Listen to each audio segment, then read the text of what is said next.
Queridas irmãs, queridos irmãos, que Jesus nos abençoe neste final de tarde, esse início de noite, após um dia onde estivemos aqui aprendendo juntos as lições do Evangelho do Cristo e os assuntos referentes ao trabalho que realizamos na mediunidade.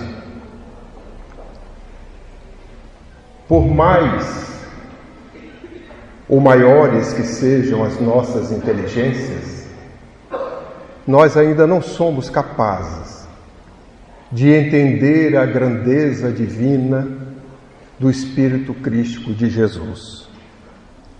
A humanidade ainda o desconhece, mesmo aqueles que já têm uma compreensão maior, porque os seus ensinamentos, como ele mesmo disse, são palavras de vida eterna, significando que à proporção que nós vamos crescendo moralmente e espiritualmente, estas palavras vão nos mostrando outros significados, outros entendimentos, aprofundando-nos mais na compreensão das leis divinas, que são as leis do Pai que ele nos trouxe, para que nós pudéssemos rememorá-las. Por isto, talvez se explique que o Evangelho, ao longo destes milênios, ainda não tenha sido compreendido pelos homens, e mesmo ainda não tenha sido colocado no seu devido patamar, no seu devido lugar. Infelizmente, nós colocamos as coisas no Evangelho, mas ainda não colocamos o Evangelho nas coisas. Se podemos fazer uma comparação, no primeiro andar de um edifício, o Evangelho está no térreo. Se nós estamos na cobertura, o Evangelho está no andar inferior. No dia que a humanidade colocar o Evangelho como referência em todas as ações, em todas as áreas do saber, certamente a humanidade será outra.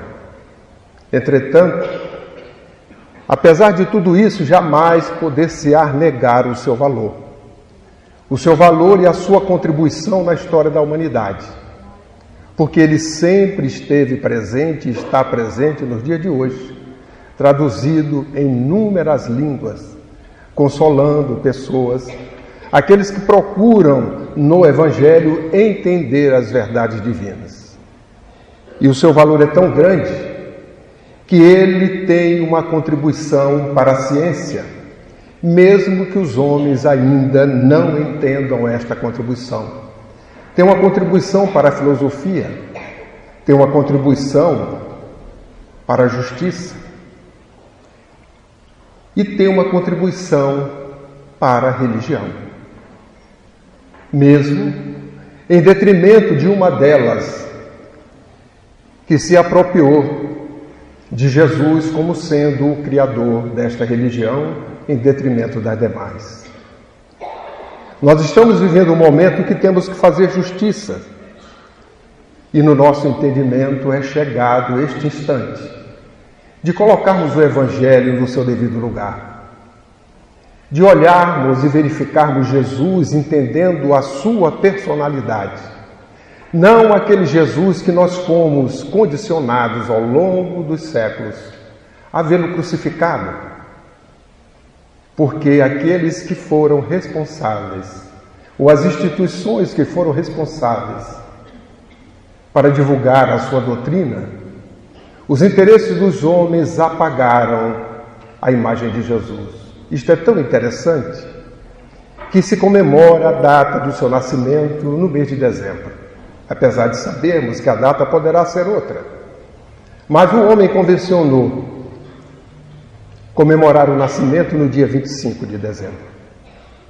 E o que nós observamos é que a humanidade inteira relembra daquele homem velho, de barba branca, de um chapéu que todos nós conhecemos vermelho. Lembramos de uma árvore que, mesmo que ela não faça parte da região, do local onde nós vivemos, lembramos da neve, do trenó, dos presentes. E o aniversariante? Nós esquecemos. Nós estamos no momento que precisamos mudar estas coisas. Nós precisamos ver Jesus como a doutrina espírita nos traz.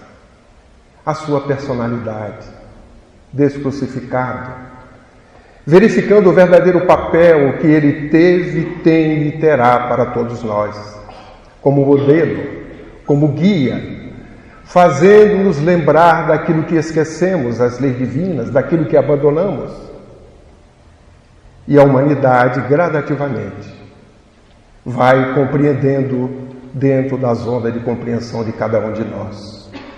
Ele chegou entre nós na extrema simplicidade. Não há exemplo maior na face da terra de uma simplicidade que ultrapasse a de Jesus.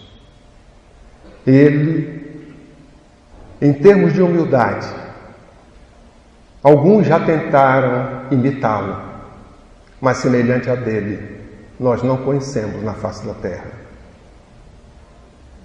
A pobreza, Jesus não possuía nada. Foi pobre de bens materiais. Entretanto, a maior riqueza que a terra conhece, dos valores espirituais, ele é possuidor. Daí seu modelo, o guia para a humanidade.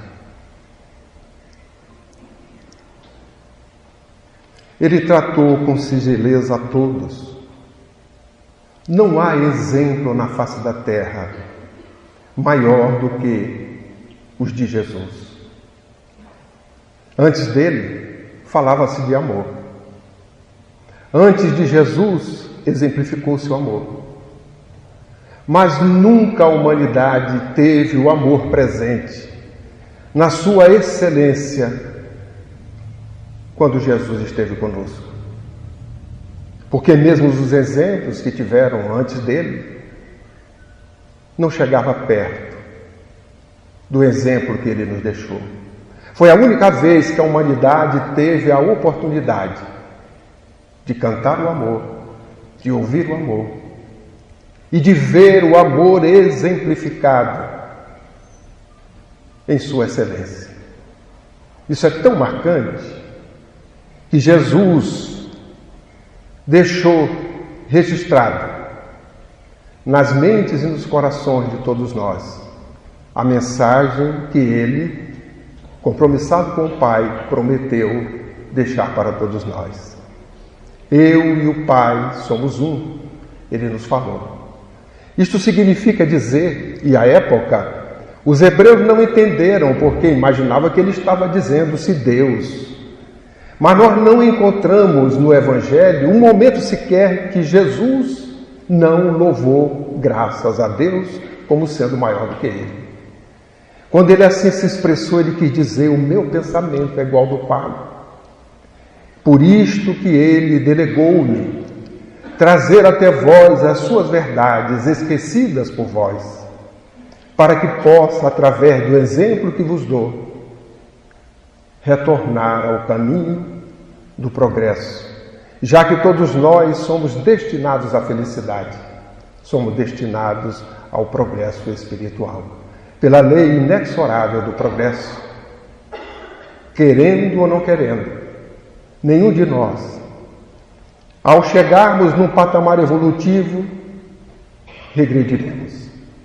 Poderemos dizer até estacionamos, mas mesmo se analisarmos, sempre estamos progredindo. Quando dizemos estacionando, é sinal de que o nosso progresso foi muito pequenino, foi muito lento, mas alguma coisa nós progredimos, porque nada é inútil numa encarnação, nem que seja o aprendizado para não fazer mais o erro ou os equívocos cometidos em recorrência. Jesus não teve aonde se reclinar a cabeça. Ele nada possuía de material. Nós não vemos, mesmo nos desenhos, nas roupas que os homens possam registrar, no próprio Evangelho, Jesus com uma bolsa de dinheiro, Jesus com um objeto qualquer nas suas vestes, Naturalmente, ele delegou a um dos 12, porque quem cuidava do dinheiro era Judas. Judas é que tinha uma bolsa. Ele é que cuidava do recurso. Tanto que nos primeiros momentos, depois de Jesus começar a trazer para si aqueles que estavam compromissados com eles, num determinado momento, na sua conversa, que o irmão X nos coloca no livro Boa Nova, Judas, ocupado e preocupado com os recursos materiais, depois de Jesus anunciar qual a missão que teria e que eles teriam que contribuir, Judas preocupou-se com os recursos materiais. Como vamos implantar no mundo uma missão como essa sem termos recursos materiais? E aí Judas pega uma bolsa e arrecada de cada um o recurso necessário para que a bolsa ficasse, naquele primeiro momento, com os recursos materiais necessários. Mas Jesus dá-lhes o ensinamento, dizendo que não havia necessidade desses recursos, porque o Pai alimenta todos. E o Pai, quando construiu o universo, ou a própria casa que nós moramos, não perguntou a ninguém quais os recursos materiais que precisaria para que construísse a casa que nós habitamos. Jesus esteve entre os homens, mas ele se cercou de gente inculta, dos simples. Ele não procurou na aristocracia romana aquelas pessoas que se diziam terem o saber, o conhecimento. E este é um exemplo que nós espíritas deveremos lembrar. Porque, naturalmente, nos dias de hoje, a sua mensagem nos chega através de uma ciência, de uma filosofia, de códigos éticos, morais, de aspectos religiosos. E, naturalmente, para ser cientista, ser filósofo, ser religioso, é necessário estudo. Mas nós devemos estar atentos no movimento espírita para que, na sua divulgação, nós possamos atender a todos, não só àqueles que já têm o intelecto desenvolvido. Nós ouvimos, nas viagens que fazemos, algumas pessoas preocupadas na difusão da doutrina, porque quando pegam os estudos que nós temos e que têm os objetivos, têm as referências bibliográficas, e quando começam a falar a pessoas que são simples, que não tiveram talvez a oportunidade do esclarecimento pela escolaridade, essas pessoas às vezes abandonam o estudo, porque não estão compreendendo muito bem, ou porque se sentem naquele ambiente como sendo alijadas. E o que nós temos orientado é de que o Evangelho é simples. E como tal, nós que conhecemos um pouco mais, devemos lembrar do codificador que falou que o trabalho é solidário. E se sabemos um pouco mais e tem alguém que sabe um pouco menos, a solidariedade obriga-nos a esclarecer com palavras mais simples, com o entendimento capaz daquela pessoa que não teve a mesma oportunidade que nós tivemos de compreender esta mensagem que é universal. E ela não exige cátedra, ela não exige escolaridade para tal. É natural que aqueles que procuram aprofundar-se na compreensão das leis divinas irão cada vez mais adentrar-se para atender às suas necessidades. Mas não devemos esquecer que estamos convivendo com espíritos que muitas das vezes não têm a escolaridade devida, mas são capazes de nos ensinar o aspecto moral. Primeiro, pela humildade, de estar num grupo de pessoas escolarizadas e ele talvez sendo um analfabeto. Porque se fôssemos analfabetos, talvez não tivéssemos a humildade de estar junto com aqueles que são doutores.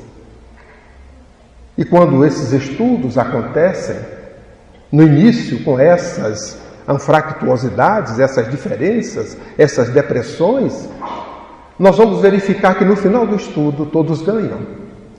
Porque o que sabe mais ensina com o que sabe menos. O que sabe menos ensina ao que sabe mais. Porque o que sabe menos, ele sabe menos da escolaridade, mas ele sabe mais dos valores morais.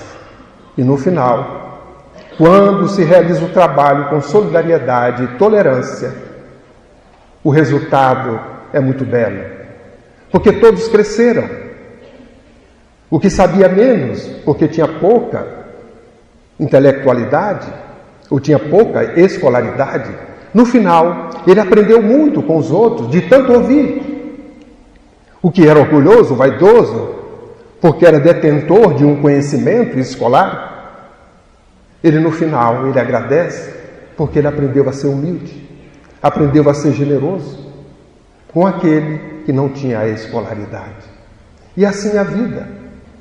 E se nós não praticarmos a doutrina espírita, lembrando destas coisas, poderemos perder oportunidades muito grandes. Porque ficaremos no nível aonde o estudo, a compreensão atende aos nossos interesses numa faixa. Daí o interesse do estudo coletivo, do acolhimento de todos, seja quem for, nos proporcionar, ao longo do estudo, este aprendizado. Está na mesma sala, o doutorado e o analfabeto. Por que não? No final, o resultado será exitoso para todos. E foi assim que Jesus fez. Porque Jesus veio atender às necessidades dos homens. E ele precisava semear num terreno que fosse capaz de assimilar a sua mensagem. Aqueles que se diziam homens de saber, chamavam pobres de espíritos aqueles que tinham pouca escolaridade, esta semente não frutificaria, não germinaria. Porque ali não encontraria um terreno apropriado. Daí ele nos trazer a parábola do semeador, a qual ele mesmo a interpretou, para que nós pudéssemos entender esse aspecto. Mas Jesus, sabendo e conhecendo-nos, ele falou sempre através de uma linguagem que todos entendiam.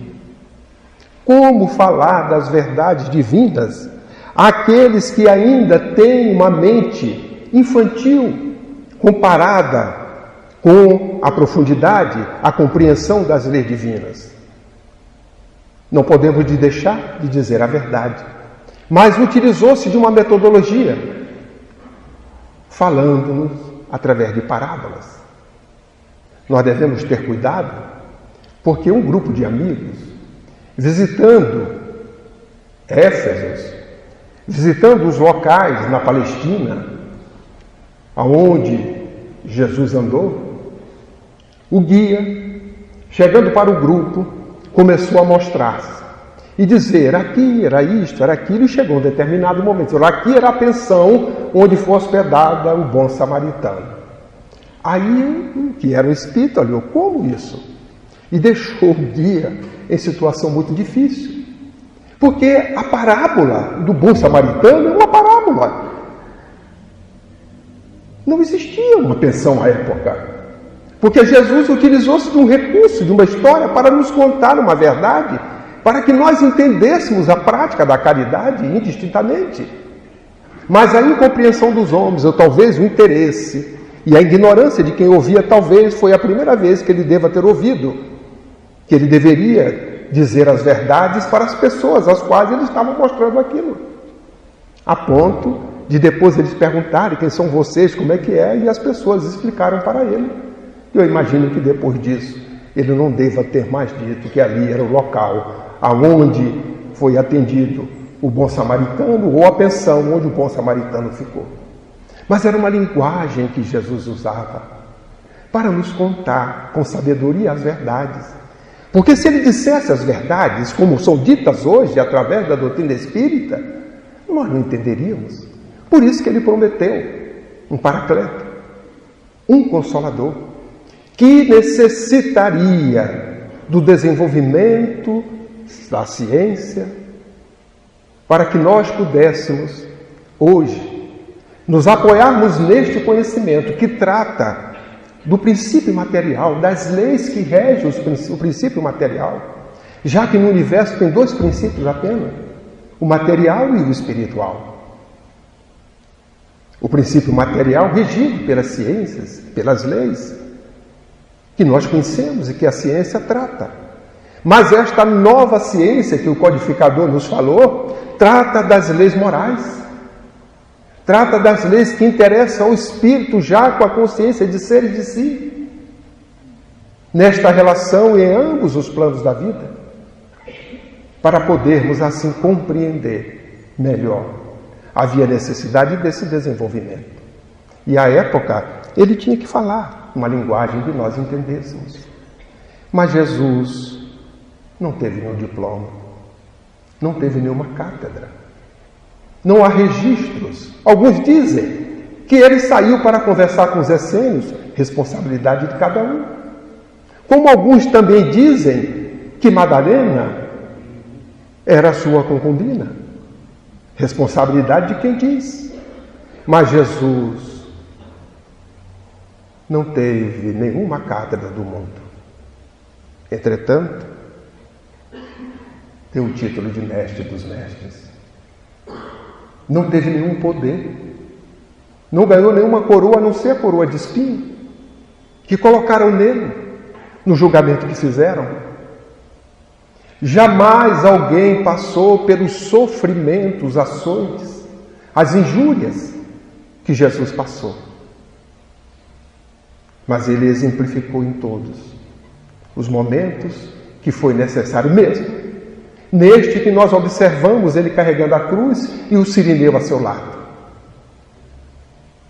Os amigos espirituais nos diz que esta caminhada que hoje se visita, nos locais ditos que ele passou e onde caiu, que ali existe um grande ensinamento e que às vezes passa despercebido. Nós vamos visitar, Jesus caiu aqui, caiu ali, etc. e foi para o Gólgota. Havia um objetivo: atingir o Morro da Caveira, para cumprir o que estava escrito e as próprias leis divinas. Durante esse percurso ele caiu sim, mas em momento nenhum prostrou-se. Caiu, levantou, andou, caiu mais na frente. E quando ele percorria, em determinado momento, diante de milhares de pessoas que o observavam, alguns compreendendo as suas dores, que era o caso das mulheres que o acompanhou, Maria, sua mãe, Joana de Cusa, Madalena e muitas outras. Daqueles, inclusive, que ele o curou ou curaram, daqueles que Jesus os ajudou, mas somente um, o sirineu, ofereceu-se a ajudá-lo. Diz os amigos espirituais que, transportando isto para nós, também temos objetivos como seres imortais. O nosso objetivo é o progresso inexorável. O nosso destino é sermos felizes. Nesta caminhada, a queda faz parte. Porque estamos aprendendo a fazer escolhas acertadas. E fazer escolhas equivocadas, muitas das vezes, faz parte do aprendizado. Mas em momento nenhum devemos nos culpar ou cair e reclamar da queda. Cai, aprende, levanta e continua, porque a nova queda não será no mesmo ponto. Querendo dizer que aquele momento, aquela queda nos serviu de ensinamento e não seremos recorrentes. O sirineu significa que durante esse progresso jamais faltará ajuda a qualquer criatura no seu processo evolutivo. E é uma verdade, cada um de nós temos anjos guardiães, temos espíritos amigos, nos olhando, nos observando, nos ajudando, para que nós possamos prosseguir nesta caminhada da melhor maneira possível. Aprendendo, não necessariamente com a dor ou com o sofrimento, porque nós podemos crescer sem isto, mas infelizmente nos desviamos da lei divina. E para voltar ao caminho, nós temos que percorrer o caminho pedregoso, que é o nosso próprio caminho, porque o caminho de Jesus, ele não é pedregoso. O caminho de Jesus é um caminho bom, sinalizado, um caminho de paz, um caminho tranquilo. O nosso caminho é que é pedregoso, porque saímos desse caminho, desviamos e fomos nessa estrada vicinal, sabe Deus quanto tempo, até o momento do arrependimento. Quando nos arrependemos, nos demos conta que estamos fora da estrada e aí temos que retomar. Para retomar, um helicóptero ou algum gancho, alguma coisa não nos pega de onde estivemos e coloca na estrada de Jesus. Nós temos que voltar para aprender. E o caminho pedregoso, porta estreita, é o nosso, que nós estamos percorrendo pela segunda vez de volta ao caminho de Jesus, que é um caminho que nos faz bem. Por isso ele falou, eu sou o caminho, a verdade e a vida. Porque o caminho pedregoso que nós temos que percorrer é nosso. Fomos nós que fizemos. E temos que voltar por ele para chegar ao caminho que nos leva de maneira rápida, crescente, obediente, resignada, perante a lei divina, a um progresso mais rápido. E no final, levaram-no à cruz.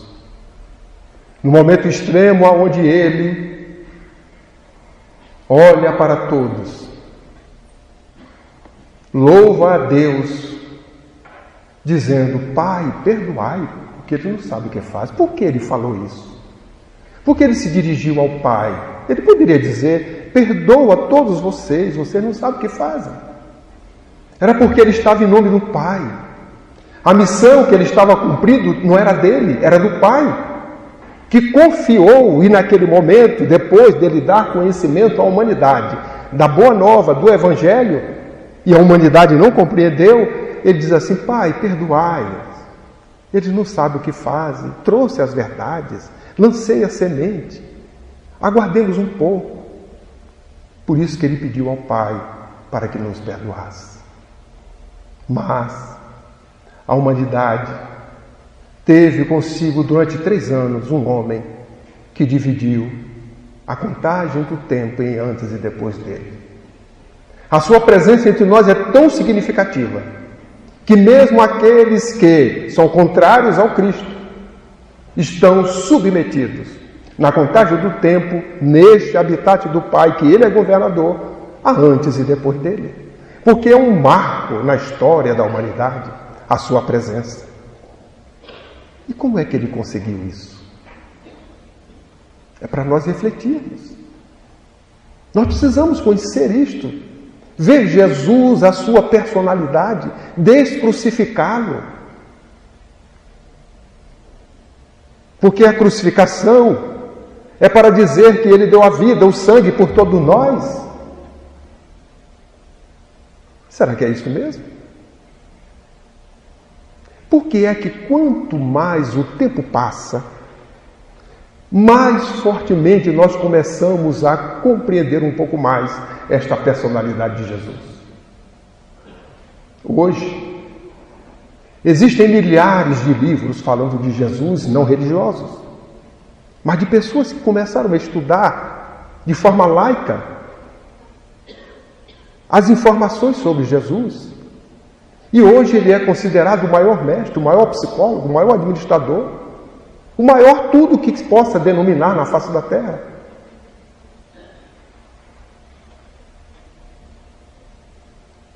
Jesus e seus ensinos, ao invés de morrer na Palestina, de ficar no Império Romano, depois percorreu todo o Ocidente e hoje está no mundo inteiro. Somos 7 bilhões de espíritos encarnados. Bilhões são seus seguidores, são cristãos. É para nós raciocinarmos com isto. E ele começou sozinho. À proporção que o tempo passa, nós vamos entendendo um pouco mais. Que homem é esse? Que disse e que fez, como ninguém. Jamais a humanidade teve alguém que falou e exemplificou o que falou na excelência. Só que falou as verdades e exemplificou-as como modelo e guia para nós seguirmos.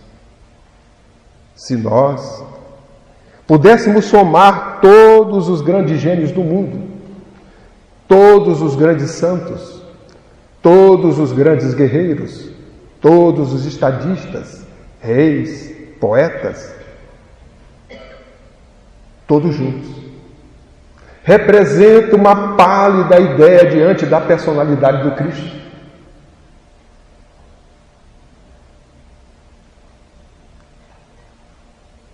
Pela sua importância para a humanidade, ainda não compreendida. Por isto que ele é o amor ainda não amado, porque não foi compreendido por nós. O Cristo, só pouco a pouco, vai sendo compreendido pelos homens. À proporção que nós vamos evoluindo, que a ciência vai dando condições para nós entendermos, à proporção que moralmente nós vamos adquirindo os mais valores, Jesus vai se iluminando para todos nós na compreensão de que Ele, na realidade, é o modelo e o guia que nós necessitamos para o nosso crescimento. Ele é o maior exemplo em dignidade moral. A pureza de sentimentos, nós não encontramos na face da terra um outro exemplo maior.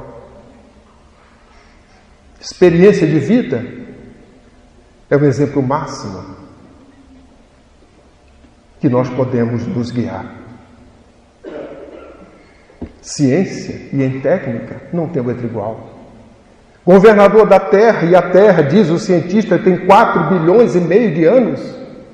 Se ele participou desde a teoria que é chamada mais verdadeira, o do Big Bang, Jesus, quando esteve conosco, conhecia e conhece a intimidade dos átomos, o micro e o macro.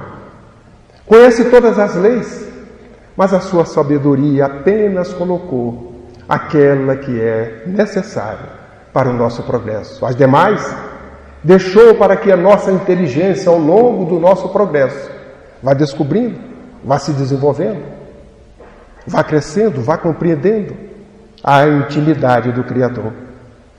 Conscientizou-nos da onipotência divina, trazendo-nos o Deus amoroso diante de um Deus que Moisés tinha, pela necessidade, colocado no entendimento do povo hebreu, de um Deus severo, aonde precisava ter disciplina. Imaginemos nós, milhares de pessoas durante 40 anos no deserto, sendo caminhada para uma terra prometida. Se não tivesse disciplina e nem tivesse um Deus que fosse temeroso, talvez Moisés não conseguisse, naquela conjuntura, cumprir a sua missão. Mas Jesus abriu os horizontes, falou-nos de Deus como Pai, quando Ele nos chamou, naquele momento, de forma indireta, de irmãos. Não devemos esquecer, como diz Emmanuel, se Deus é nosso Pai, nós somos irmãos. Se somos filhos do Pai, somos herdeiros. Daí ele dizer que somos herdeiros do Pai e co-herdeiros de Jesus. Por isso que ele fala que nós somos mordomos. Vivemos no mundo onde tudo que é colocado não nos pertence. É do Pai, mas é colocado para que nós, como mordomos, possamos usufruir para desenvolver o conhecimento, a inteligência, os valores morais, propriedades do Espírito. Tudo mais é empréstimo. Ensinou-nos a orar. E na sua oração, que é modelo, não um modelo de repetirmos as palavras, porque sabemos que a prece, a oração, ela é um pensamento aliado ao sentimento. E nenhum de nós temos o sentimento de Jesus para orar o Pai Nosso como Ele orou. Entretanto, devemos orar, verificar no Pai Nosso a sua estrutura, que é de louvar ao Pai, que é de agradecer ao Pai, que é também de rogar, de pedir. E quando nós orarmos, lembrando do seu ensinamento, coloquemos os nossos sentimentos nos nossos pensamentos, seja louvando ao Pai, seja rogando ou seja pedindo. Falou-nos da imensidade do universo, 2 universos, como os homens e a ciência já admitem nos dias de hoje, dizendo-nos das diversas moradas na casa do Pai. Os velhos conceitos errôneos que nós tínhamos, de acordo com os mitos, com os nossos ancestrais, foram mudados. Ele nos convidou a compreender Deus, que dá a cada um segundo as suas obras. Por isso que cada um de nós daremos conta das nossas administrações. Estabeleceu uma nova base nas novas concepções referente à evolução do homem. Jesus nos ensinou que nós, como espíritos encarnados, somos responsáveis por tudo aquilo que fazemos.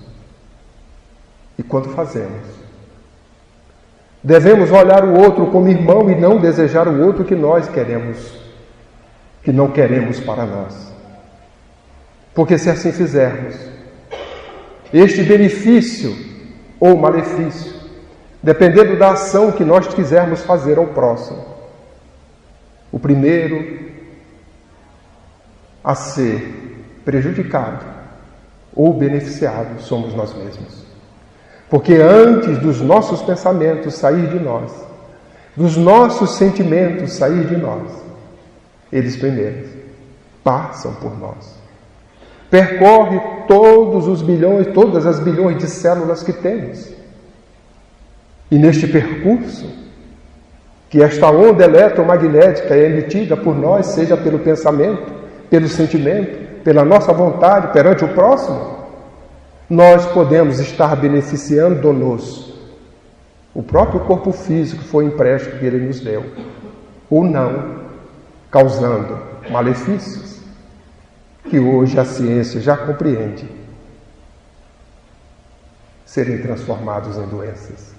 Porque as células se transformam em células malsãs, e elas não foram criadas, nem estão em nós, para que se comportem desta maneira.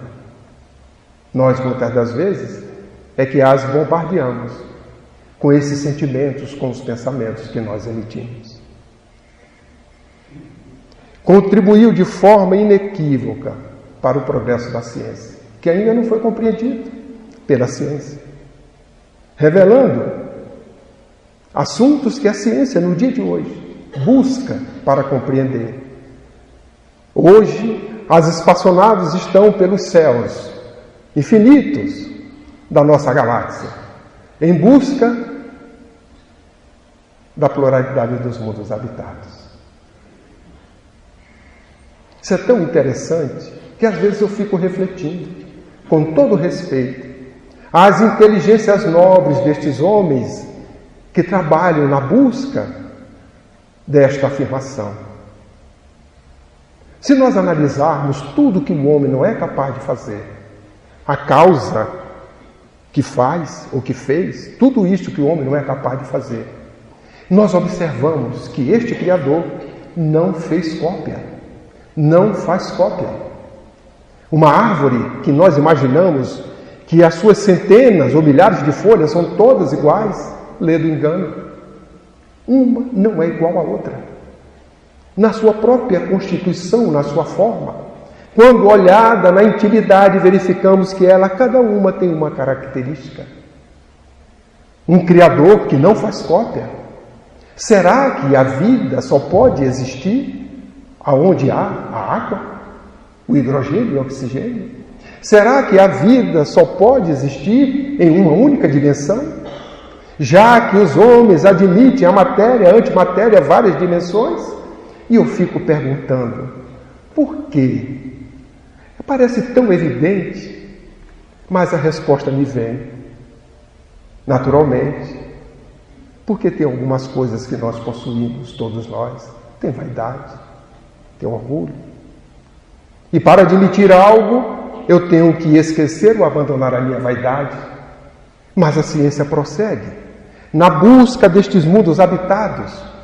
E um dia vão descobrir de que Jesus tinha razão, há 2000 anos, nos dizendo que na casa do Pai tem muitas moradas.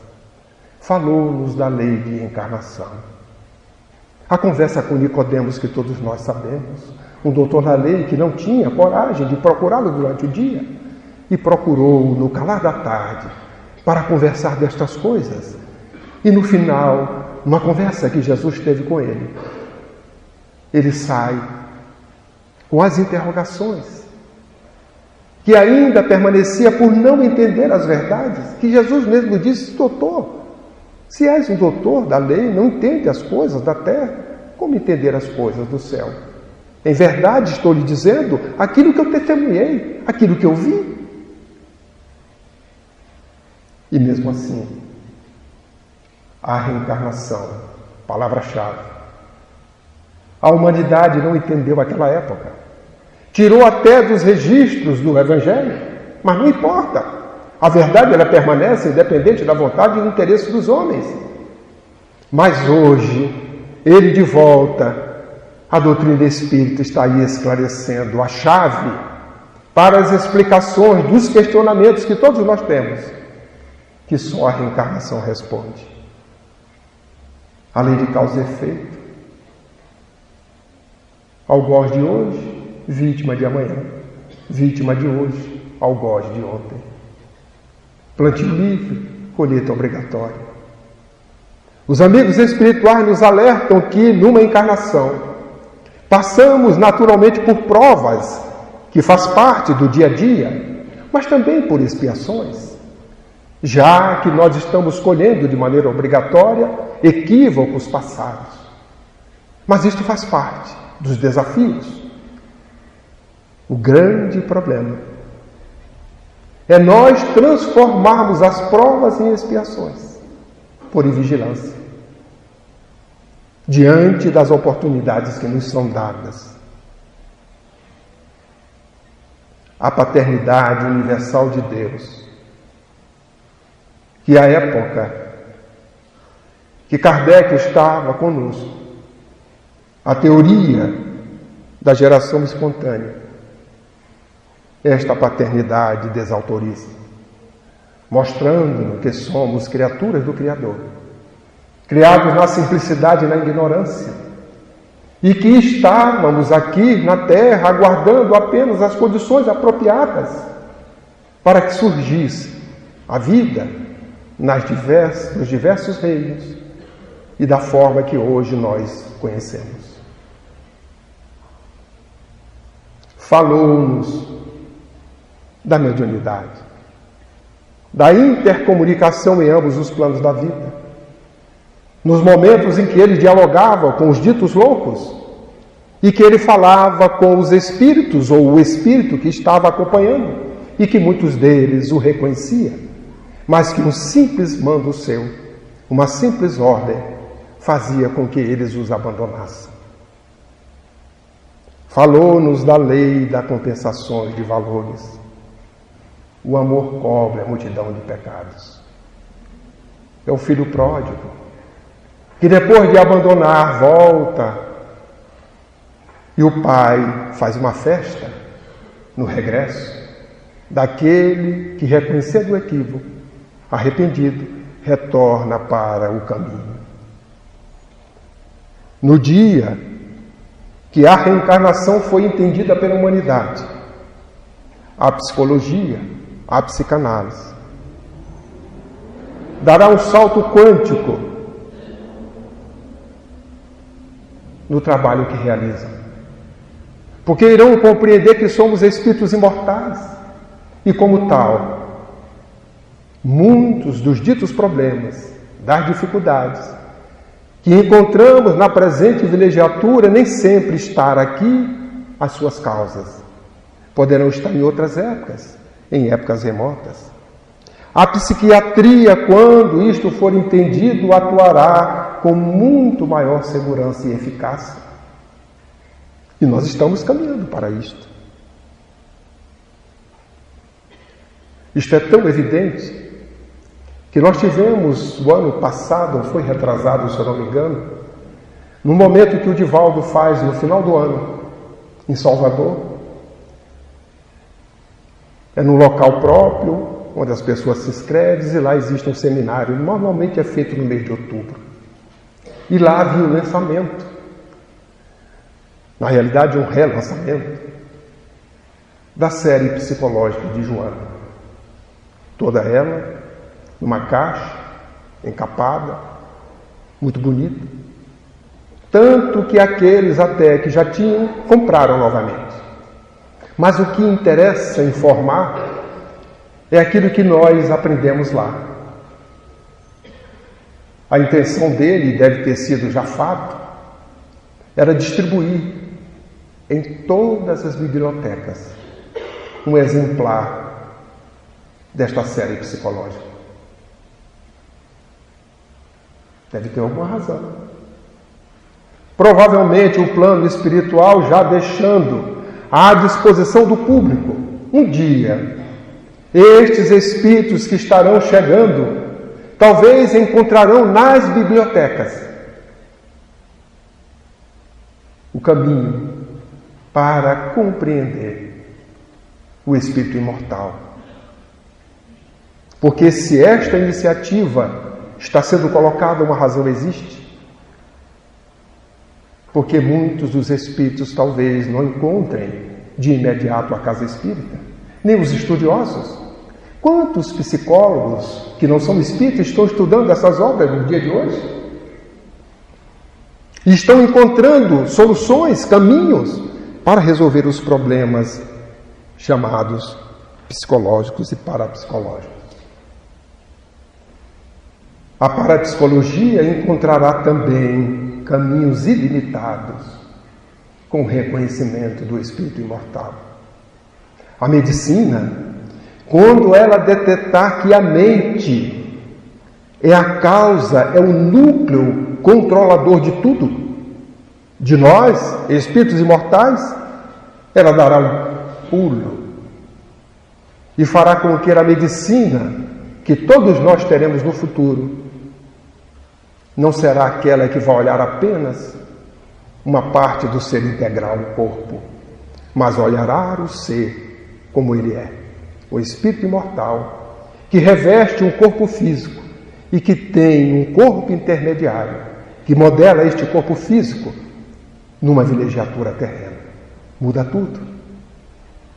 E nós estamos caminhando para isto. Jesus, através da terapêutica de eliminação do ódio, da cupidez, do orgulho e da intemperança, nos ensinou que nós deveríamos abandonar esses atos. E no dia, a medicina irá provar que Jesus tinha razão quando disse que a terra seria dos mansos de coração. Porque hoje, ela já identifica que quando nós alimentamos o ódio, a raiva, a vingança, sentimentos não condizentes com a harmonia ou com o bem, nós provocamos doenças no nosso próprio corpo físico. Diabetes, cefaleias, pressão alta, pressão baixa, uma série delas, consequências das nossas ações e das nossas atitudes. Jesus, já naquela época, condenou a escravidão. Quando ele falou que o Pai é de todos, não justifica escravizar o irmão. Definiu a igualdade dos direitos humanos, que só, comparado durante esses 2 milênios, é que nós viemos, há centenas de anos atrás, através dos enciclopedistas, das revoluções culturais que a humanidade sofreu, da renascença, é que os homens vieram fazer a Carta de Direitos Humanos. Mas Jesus já nos falou. À época, a mulher não tinha nem alma. E ele a igualou. Tratou-as todas como espíritos imortais. Não julgou nenhuma delas. Já exemplificando há 2000 anos e ao longo de todo esse período, nós observamos que não entendemos a mensagem de Jesus, porque a mulher foi tratada no passado, como ainda é em alguns bolsões da face da terra, não como a irmã, não como espírito imortal, mas ainda como sendo um ser à parte. Mas nós estamos progredindo, e naturalmente, em breve, isso acabará em toda a face da terra, mas ele já nos indicou. Igualou a mulher ao homem. Só o feminismo surgiu nos anos 60 do século passado, para ficar um pouco longe, vamos dizer, do milênio passado. Os direitos, as obrigações, a justiça. Aboliu os juramentos que se fazia à época, porque eles são desnecessários. Os sacrilégios, mostrando-nos que a fé, para que ela seja praticada, não necessita disto. Eliminou aquilo que estava enraizado em todos nós, a concepção do estado de necessidade para justificar ações de beligerância. Ainda existem países que, mesmo os considerados de primeiro mundo, eles fazem projeção de poder, porque dizem que determinadas coisas materiais, como por exemplo o petróleo, ele é um estado de necessidade, e como tal, se necessário for, faremos a guerra para adquiri-lo, porque é de interesse. Jesus acabou com isto, porque naquele momento ele estabeleceu a nova luz, clareando o direito de propriedade que se limitou ao bem comum. O Criador é tão sábio que não colocou em nenhum local da face da terra com tudo que o homem necessita. Obrigou-nos à solidariedade, porque se eu tenho muito minério, me falta água. E se eu tenho muita água, me falta outra coisa. Induzindo-nos à solidariedade pelo comércio, para que nós possamos interagir uns com os outros, nos ajudar mutuamente, dizendo-nos de que, na casa do Pai, que é a terra, tudo está à disposição de todos, a partir do momento que nós cumpramos e sejamos obedientes às leis do Pai. Quantos dolorosos conflitos, quantas difíceis provações, quantas dores, quantas lágrimas terão que acontecer para que nossos sentimentos sejam tocados. Será que precisamos de tanta coisa para aceitarmos e entendermos as diretrizes do Evangelho? Passar por tanta dor, por tanto conflito?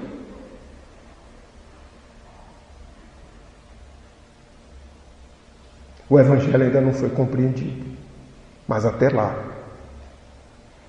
A sabedoria do Mestre ainda continuará sendo uma coisa lírica, irreal, fantasiosa, inaplicável para alguns. Quem imagina isto ser um sonho, não podendo ser uma realidade. Mas enquanto houver na face da terra pobres, famintos, gente que chora, almas sem misericórdia, a palavra de Jesus não cessará na humanidade. Nunca precisamos da mensagem do Cristo como nos dias de hoje. Dias graves, mas dias de oportunidade, momentos de transição, onde a humanidade anseia por paz, mas busca a paz através da guerra. Onde a humanidade necessita de harmonia, mas porque ainda não compreendeu o Evangelho como roteiro em suas vidas. daí os sofrimentos. E por mais que demore, os princípios de força serão substituídos no mundo pelos de misericórdia. Neste dia, acima de todos os direitos, seja ele o público, o privado, de sociedade, da família, estará o direito divino do amor, que é a lei maior. E Jesus soube nos trazer e exemplificar, que é a lei que nos rege. Por isto que a lei é de justiça, amor e caridade, uma única lei. Porque se fosse só justiça, seria déspota, olho por olho, dente por dente. É necessário que o amor e a caridade equilibre pelo discernimento a justiça que é necessária. E a justiça divina assim age. As dos homens é que são injustos. Com Jesus, a religião como sistema educativo alcançou eminência inimaginável. Não é preciso templos, seja de pedra, seja do que for, nem tampouco hierarquias. O templo que Jesus usou foi a natureza. O templo que ele usou foi a consciência. E um dia nós não precisaremos, para louvar a Deus, para cumprir as leis divinas de templo, seja ele de pedra ou de qualquer construção no futuro. Porque ele se aproximou de quantos desconhecem os próprios destinos, mas ele ensinou através do amor, da verdade, procurando levar todos para um único rebanho, já que ele é o único pastor, sem violentar a consciência de quem quer que seja, respeitando-a. Por isso que ele aguarda pacientemente há 2000 anos que nós possamos compreender a sua mensagem. Abraçou os deserdados, reuniu em torno de sua glória os cansados, os tristes, os pobres, os oprimidos. Ensinou que a felicidade não pode nascer das posses terrenas, que a felicidade ela está no cumprimento das leis divinas, na sua obediência, na prática da caridade, da tolerância, do perdão. Proclamou que a morte não existe, quando surgiu várias vezes após o Gólgota, o Morro da Caveira, ainda cumprindo o que as Escrituras diziam, que 3 dias depois ele apareceria.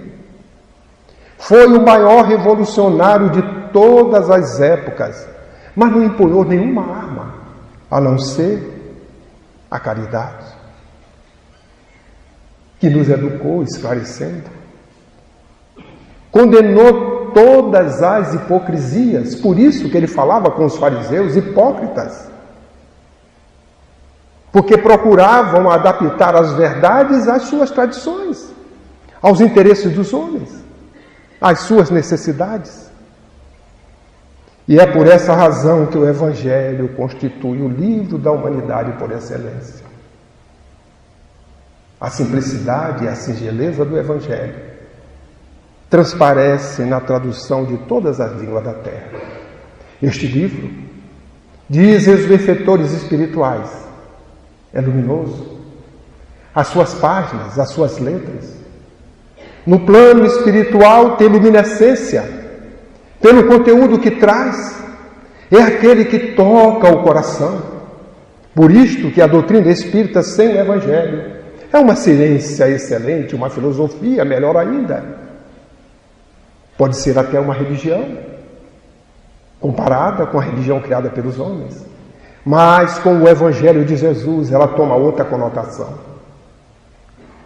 Daí, este livro do plano espiritual, trazer esta luminosidade, naturalmente reconhecida por aqueles que têm a oportunidade, dependendo do seu estado evolutivo, de ver e de reconhecê-lo desta forma.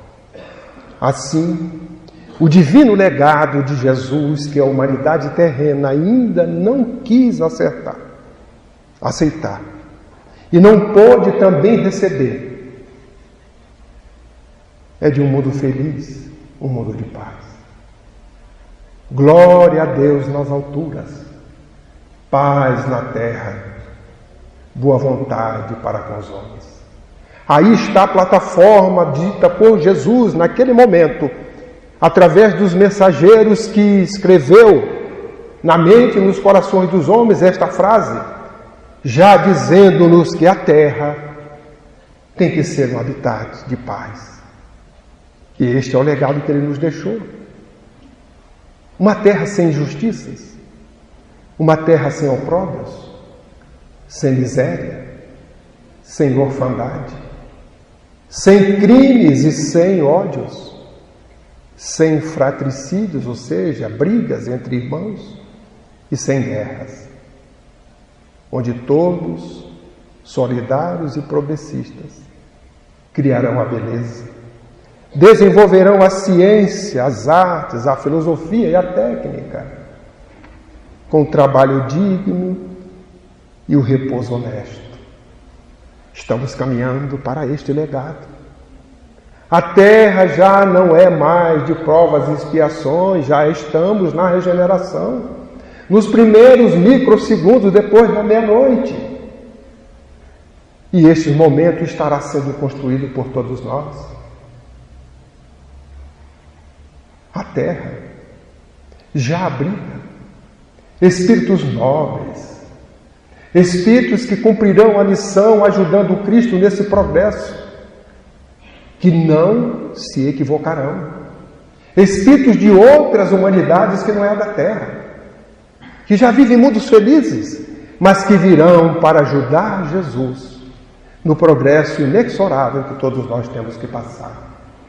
Da mesma forma que lá no passado, muito remoto, Jesus acolheu os exilados, seja de Capela, de Sírios, de qualquer outro habitat da casa do Pai, porque estavam aqueles espíritos diante de um processo que não foram capazes de acompanhar o progresso dos mundos da sua humanidade, Jesus os acolheu, para que eles pudessem aqui contribuir também diante das suas expiações com o progresso.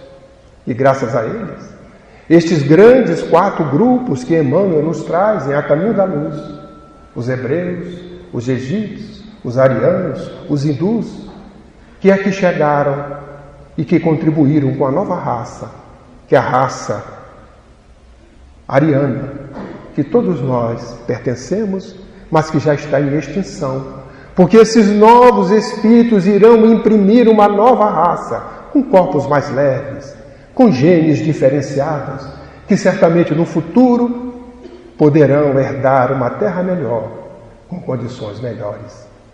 O joio e o trigo já estão sendo separados. Por isto, Jesus é o tipo mais perfeito que a humanidade conhece, que Deus ofereceu a todos nós como modelo e guia, para que nós retornássemos ao caminho que é a verdade e a vida.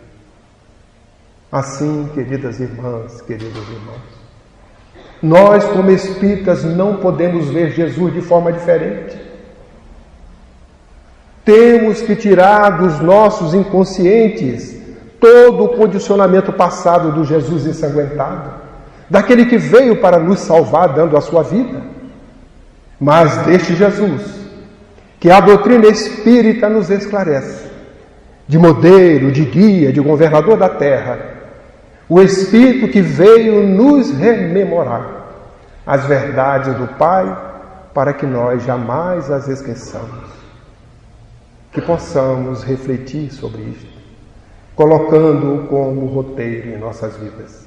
Daí, o seu Evangelho, para nós espíritas, não poderá estar sob estado aonde nós estamos. Se estivermos no primeiro andar, que o Evangelho esteja no mínimo no segundo. Se estivermos na cobertura, que o Evangelho no mínimo esteja acima da cobertura. Porque quando o Evangelho fizer parte da vida, de todos os saberes, de todas as áreas, nós estaremos vivendo o legado que Jesus nos deixou de uma terra de paz, de felicidade, vendo-nos como irmãos, filhos do mesmo Pai, herdeiros de todo aquilo que a divindade coloca a todos nós, para que nós possamos usufruir como mordomos daquilo que a divindade, na sua misericórdia, nos proporciona para a nossa evolução. Que Jesus nos abençoe, que tenhamos muita paz, que possamos ter uma noite de descanso, mas certamente descanso do corpo físico. Mas temos a certeza que momentos como este, quando nós nos reunimos para um trabalho como este, muitas das vezes, o plano espiritual aproveita o descanso do corpo físico para que na emancipação do espírito nós possamos talvez nos reencontrar durante a noite para aprendermos outras lições, outras orientações com os benfeitores espirituais que cada um de nós certamente trouxemos conosco das nossas casas, das nossas cidades, dos nossos centros, para esta reunião que se faz neste fim de semana. Que Jesus nos ampare, nos abençoe sempre.